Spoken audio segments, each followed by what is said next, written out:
গেছে বুঝছেন নি, আমরা শুনছিলাম 90,000 টাকা নিয়ে মানে এই সুদের একটা টাকা নিয়ে বিউটির সাথে বুঝছেন নি। তো পরে বিউটি কালকে এর 2 দিন না কয়দিন আগে কোর্টে একটা মামলা করছিল। মামলা করার পরে ওইখান থেকে পুলিশ আসছে। আসার পরে মানে এই এটা নিয়ে পুলিশ এসে বলছে যে আপনারা থানায় যাইয়া ওইটা একটা মীমাংসা করেন। পরে আমাদের এলাকার মেম্বার সহ বা মান্যগণ্য ব্যক্তি তারা গেছে, যাওয়ার পরে একটা এখানে মীমাংসা হয়েছে।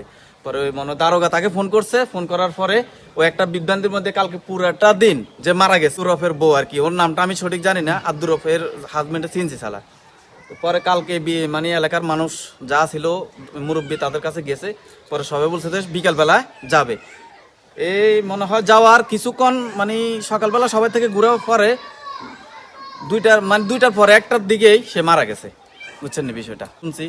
পরে আবার ওই যে আমাদের পাশে আমি শুনছি টোটালি আপনার 90,000 টাকা নিয়ে একটা তাদের একটা লেনদেন ছিল। এ বলতেছে টাকা দিয়ে দিছে, যে মারা গেছে কালকে এ বলছে যে টাকা দিয়ে গেছে। আমি আর ওরে জিজ্ঞেস করলাম যে কালকে টাকাটা দিছেন, যে টাকাটার কি প্রমাণ আছে যে আপনি তাদেরকে দিচ্ছেন? হ্যাঁ, ওর এলাকার মেম্বার চেয়ারম্যান আছে বা মেম্বার এমনি হাতে দিয়েছে টাকাগুলা, আমাদের বর্তমান মেম্বার আর কি।